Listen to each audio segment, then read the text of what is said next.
ఒక మహిళ ఇంటికి ప్రచారానికి బాలినేని శ్రీనివాసరెడ్డి గారి కోడలు వెళ్ళారు. అయితే వెళ్ళినప్పుడు ఆ మహిళ పక్కన వాలంటీర్ని చూసింది. ఎందుకంటే వాలంటీర్లు మొన్నటిదాకా ఇంటి చుట్టూరు తిరుగుతూనే ఉండేవారు కదా, సో చూసింది.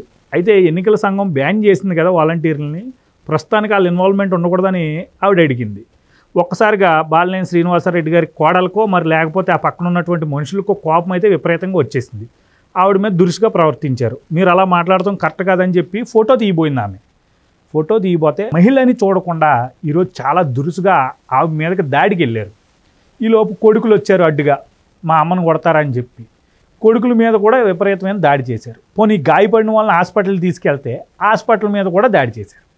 ఇది ఈరోజు బాలినేని శ్రీనివాసరెడ్డి గారి కోడలి వైఖరి. ఆవిడ బాలినేని శ్రీనివాసరావు గారి తరపున తిరుగుతుంది ఈ యొక్క ఇల్లులు. అంటే తప్పని ప్రశ్నించినా ఈరోజు ఈ యొక్క ప్రజాస్వామ్య దేశంలో ఎన్నికల కోడ్ ఉన్నప్పటికీ కూడా ఈ అధికార మోకలు ఈ బాలినేని శ్రీనివాసరెడ్డి లాంటి జగన్మోహన్ రెడ్డి ఒక రకంగా పెంపుడు కుక్కలు వీళ్ళందరూ వీళ్ళు ఇలా వ్యవహరించడం అసలు ఎంతవరకు కరెక్ట్ అంటారో. అంటే హాస్పిటల్కి వెళ్తే 500 మందిని పంపించేసి హాస్పిటల్ని పగలగొట్టేశారు. సో ఏం చేస్తుంది కేంద్ర ఎన్నికల సంఘం, మరి ఎలాంటి చర్య తీసుకోబోతుంది, పోలీసు వారు వైఖరి ఏంటి? అలా పోలీసు వారు మొన్న ఒక అతను అయితే బాగా హట్ అయిపోయాడు కదా, హట్ అయ్యాడు, చాలా లేఖలు కూడా రాసాడు కదా, ప్రతిపక్ష పార్టీలు మమ్మల్ని దుష్ప్రచారం చేస్తున్నాయి. మరి ఎలాంటి చర్యలు తీసుకోవాలి ఇలాంటి వాళ్ళ మీద? అక్కడ తప్పు క్లియర్గా కనిపిస్తుంది. రేపు ఎలాంటి చర్యలు ఉండాలి ఇలాంటి వ్యక్తుల మీద? మీ అభిప్రాయం ఏంటి? అంటే ఇక్కడ ముఖ్యంగా ఎన్నికల సమయంలో విపరీతంగా పెరిగిపోయినాయి అధికార పక్షం నుంచి దాడులు అయితే విపరీతంగా పెరిగిపోయినాయి. ఇదే కాదండి, చాలా ప్రాంతాల్లో రెచ్చిపోతున్నారు. ఏమంటారు దీని మీద? మరి వైసీపీ పార్టీ వైఖరి ఎట్లా ఉంది అంటే, మాకు ఈ రాజ్యం వీరభోజ్యం. 2019లో మేము యుద్ధంలో దీన్ని గెలుచుకున్నాం, ఎన్నికల్లో కాదు. వెనకటి రోజుల్లో లాగా కురుక్షేత్ర యుద్ధం మనకి కథల్లో, చరిత్రలో, పురాణాల్లో చదువుకునే వాళ్ళం కదా. ఒక మైదానం చెప్పుకొని 2 పక్షాలు అక్కడ కొట్లాడుకొని ఎవరో ఒకళ్ళు నెగ్గటం, అట్లా నెగ్గిన రాజ్యం అని ఫీల్ అవుతున్నారు వాళ్ళు. ఇది మాకు వీరభోజ్యం, మేము శాసిస్తాం, మీరు పడి ఉండాలి, మేము ఆదేశిస్తాం, మీరు శిరసావహించాలి. మమ్మల్ని ప్రశ్నించడాన్ని మేము జీర్ణించుకోలేం. మమ్మల్నే ప్రశ్నిస్తారా, మా వైపే వేలెత్తి చూపుతారా, మేము ఏంది చేసినా చెల్లుబాటే. మాకు ఆ సర్వం సహా అధికారాలు 5 ఏళ్ళ నాడు ప్రజలు కట్టబెట్టారు. కానీ మళ్ళీ 5 ఏళ్ళు వచ్చేసినాయి. మళ్ళీ ఇప్పుడు ఆనాడు ఏ ప్రజల దగ్గరికి వెళ్ళి అయ్యా అప్ప అమ్మ మాకు ఓటేయండమ్మా, మీ తలలు నిమురుతున్నా అమ్మా, మీ బుగ్గలు సరి చేస్తానమ్మా, మీకు ముద్దులు పెడతానమ్మా, నాకు ఒక ఛాన్స్ ఇవ్వండి అమ్మా అని చెప్పని వేడుకుంటే ప్రజలు ఇచ్చిన అధికారం ఇదనేది మర్చిపోయారు. ఇప్పుడు కూడా మళ్ళీ అలా వేడుకుంటేనే ప్రజలు అధికారం ఇస్తారు. ప్రజలకు సేవ చేస్తాం, మాకొక ఛాన్స్ ఇవ్వండి, మాకొక అవకాశం ఇవ్వండి అని చెప్పని వేడుకొని ప్రజల ఆమోదంతో ఆశీస్సులతో పదవులు దక్కించుకోవాల్సిన వాళ్ళు అదే ప్రజలను ఎత్తిన నాట్యం చేస్తాము అంటున్నారు, వ్యవస్థలను ఎత్తిన నాట్యం చేస్తాము అంటున్నారు. మొన్న నైటు జగన్మోహన్ రెడ్డి గారి సిద్ధం సభకి రావడానికి అంగీకరించలేదు అని చెప్పని మాచర్ల నియోజకవర్గంలో ఒక గిరిజనుణ్ణి తలబద్దలు కొట్టారు. ఎన్ఆర్ఈజీసీ ఫీల్డ్ అసిస్టెంటు వాలంటీర్లు కలిసి నువ్వు జగన్మోహన్ రెడ్డి గారి సభకు రావా అని.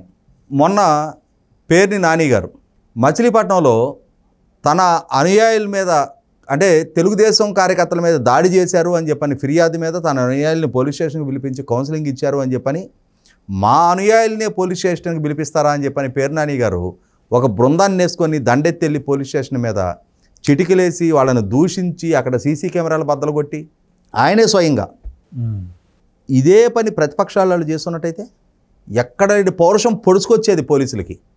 పోలీసు అధికారుల సంఘాలు ముందుకు వచ్చాయి, మేసాలు దువ్వేవాళ్ళు, తొడలు కొట్టేవాళ్ళు, కాంతిరాణా టాటా రాసినట్టు లేఖలు రాసేవాళ్ళు. మరి ఇక్కడ ఏమైపోయింది? ఆ పౌరుషం, ఆ రోషం, అంటే ఆ అధికారం, ఇవన్నీ ఇక్కడ కంటికి కనపట్లేదా? సరే, అదొక అంశం. బాలినేని శ్రీనివాసరెడ్డి గారి కోడలు కావ్య. ఇక్కడ మనకు ఒక అంశం గుర్తు చేసుకోవాలి. మనం రోడ్డు మీద వెళ్తున్నప్పుడు గోడ మీద వరుసగా కోతులు కూర్చొని ఉంటాయి. ఆ కోతులు కూర్చొని ఉన్నప్పుడు పెద్ద కోతి బాగానే ఉంటుంది, ఈ పిల్ల కోతి ఉంటుంది. తల్లి ఏమనదు, ఈ పిల్ల మాత్రం మనం చూడగానే అంటుంది. మనం ఏదైనా ఒక రాయో కర్ర తీసుకొని అనగానే పోయి ఆ తల్లి పొట్టను కరుచుకుంటుంది. కదిలిచ్చేది ఇదే.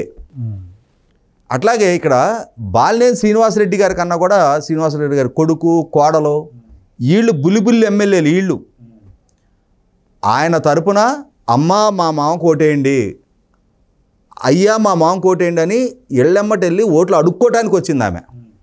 వాళ్ళ మామ ఒక రాజు అయినట్టు, ఈ ఒక ప్రిన్సెస్ అయినట్టు ఖచ్చితంగా ప్రజలు ప్రశ్నిస్తారు. పరిధి దాటి ప్రవర్తించినప్పుడు, రూల్స్ అతిక్రమించినప్పుడు ప్రశ్నించే అధికారం ప్రజలకు ఉంది. భావ ప్రకటన స్వేచ్ఛ ప్రజలకు ఉంది. ఇది డెమోక్రసీ. ఆ డెమోక్రసీలో రాజ్యాంగం కల్పించిన హక్కు ద్వారా ఎన్నికల వ్యవస్థలో ఎన్నికల్లో పోటీ చేసిన అభ్యర్థులు మీరు. అక్కడున్న లక్షలాది మంది ప్రజలు ఓటేస్తే మీకు అధికారం దక్కుతుంది. ఆ ప్రజలు నిరాధారణకు గురైతే ఓడిపోయి ఇళ్లలో కూర్చుంటారు. అట్లా ప్రజలు ఇచ్చిన అవకాశం ద్వారా మీ మామ ఎమ్మెల్యే అయ్యాడు, మీ మామ మంత్రి హోదా ఎలగబెట్టాడు. ఆ మంత్రి హోదాను అడ్డం పెట్టుకొని నీ భర్త మీరు ఒక బుల్లి జమీందారులాగా, బుల్లి రాజులుగా ఆ ప్రాంతంలో చలమణవుతున్నారు.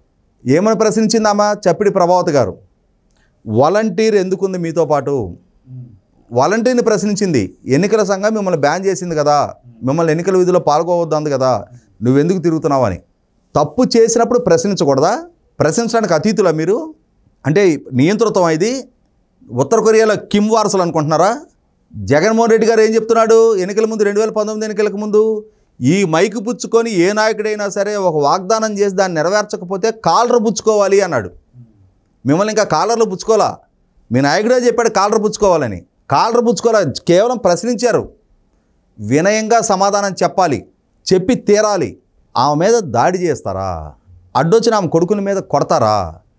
ఇది తెలిసి, ఈ దాడి జరుగుతున్న సంఘటన తెలిసి మేడికొండ మోహన్ అని చెప్పని అక్కడ ఒక తెలుగుదేశం స్థానిక నాయకుడు ఉన్నాడు. అతను వస్తే 30 మంది కలిసి కుమ్మేశారు ఆయన. తలంతా పగిలిపోయింది ఆయనకి, మొత్తం బ్లడ్ ఆయనకి. వీళ్ళని హాస్పిటల్కి తీసుకెళ్తే బాలినేని శ్రీనివాసరెడ్డి స్వయంగా సిగ్గుండాలి 4 సార్లు 5 సార్లు చట్టసభకి ఎన్నికాడు, మంత్రిగా ఎలగబెట్టున్నాడు. ఒక 500 మందిని వేసుకొని ఆ హాస్పిటల్కి వెళ్ళి అక్కడ సిబ్బంది మీద దౌర్జన్యం చేసి హాస్పిటల్ అద్దాలు పగల కొడతారా? వీళ్ళు రేపు మళ్ళీ ప్రజానాయకుల ఎన్నికలకు ముందే ఇంత దౌర్జన్యం ప్రదర్శిస్తున్న వీళ్ళని ఆ చట్టసభ గేటు తాకనివ్వచ్చా? లెజెండ్ సినిమాలో డైలాగ్ ఉంటుంది, అసెంబ్లీ కాదు అసెంబ్లీ గేటు కూడా తాకనివ్వండి అని చెప్పని. సీట్ కాదు కదా, అసెంబ్లీ గేటు కూడా తాకనివ్వనని చెప్పని. అటువంటి పరిస్థితి సృష్టించాలి వీళ్ళకి. ఏ స్థాయిలో కూడా ఆ యోగ్యత లేదు వీళ్ళకి. ఎన్ని డ్రామాలు ఆడారు వీళ్ళందరూ కలిసి. మాకు అన్యాయం జరిగింది అని కళ్ళనీళ్ళు పెట్టుకొని మీడియా ముందుకు వచ్చి మళ్ళీ తిరిగి దొంగలు ఊళ్ళు పంచుకున్నట్టుగా ఇల్లు సీట్లు పంచుకొని ఇవాళ ప్రజల మీద దాష్టికం చేస్తారా? దౌర్జన్యాలు చేస్తారా? దాడులు చేస్తారా? ఎన్నికలకు ముందే ఇంత బేతాహో పరిస్థితులు సృష్టిస్తుంటే ఎన్నికల కమిషన్ ఇటువంటి అభ్యర్థుల్ని ఎన్నికల్లో నామినేషన్ కూడా వేయకుండా డిస్క్వాలిఫై చేయాలి. ప్రజల మీద దౌర్జన్యాన్ని ప్రదర్శిస్తున్న ఇటువంటి వాళ్ళని ఎన్నికల్లో పోటీ కూడా అనర్హులుగా ప్రకటించాలి, డిస్క్వాలిఫై చేయాలి నిర్మోహటంగా. ఇంకొక అడుగు ముందుకేసి ఇవాళ పేర్ని నాని ఆయన కొడుకు పోటీ చేస్తున్నాడు అక్కడ. ఇటువంటి వాళ్ళు చాలామంది ఉన్నారు. నిన్న భానుప్రకాష్ రెడ్డి గారు తిరుపతి భారతీయ జనతా పార్టీ నాయకుడు తిరుపతిలో 38,000 దొంగోట్లు ఉన్నాయని చెప్పని ఎలక్షన్ కమిషన్ దృష్టికి తీసుకెళ్లారు. కొడదల రామకృష్ణ గారు అనకాపల్లిలో ఒకే డోర్ నెంబర్ మీద 5,300 ఓట్లు ఉన్నాయంట, ఒకే ఇంటి నెంబర్ మీద. అసలు ఇంటి నెంబర్ లేకుండా 666 ఓట్లు ఉన్నాయంట, డబుల్ ఎంట్రీలు. ఇవన్నిటినీ ఎలక్షన్ కమిషన్ దృష్టికి తీసుకెళ్లారు నిన్న ఆయన. భానుప్రకాష్ రెడ్డి గారు కూడా 38,000 దొంగోట్లని ఎలక్షన్ కమిషన్ దృష్టికి తీసుకెళ్లారు. అసలు తిరుపతిలో చంద్రగిరిలో ఎందుకు ఇట్లా పెచ్చిరిల్లిపై జరుగుతున్నాయి? ఆ తిరుపతిలోనే కదా పట్టభద్రుల ఎమ్మెల్సీ ఎలక్షన్ అప్పుడు 5వ తరగతి వాళ్ళు, 7వ తరగతి వాళ్ళు, 8వ తరగతి వాళ్ళు గ్రాడ్యుయేట్ ఎమ్మెల్సీ ఎలక్షన్స్లో ఓటర్లుగా నమోదైంది. ఆ తిరుపతిలోనే కదా 35,000 దొంగ ఎపిక్ కార్డులు సృష్టించబడింది. 100కి 100 పాళ్ళు వీటికి బాధ్యులైన వాళ్ళని, అది అధికారుల స్థాయిలో అయినా సరే, రాజకీయ నాయకుల స్థాయిలో అయినా సరే, ఏ నాయకుల ఆదేశాలతో అధికారులు ఈ తప్పుడు పనులు చేశారో ఆ నాయకుల్ని, ముఖ్యంగా నాయకుల వారసులు ఇప్పుడు అక్కడ పోటీలోకి వచ్చారు. అసలు దోషులు వాళ్ళే. ఇవాళ టెక్నాలజీని దుర్వినియోగం చేసే పరిజ్ఞానం వీళ్ళకే ఉంది.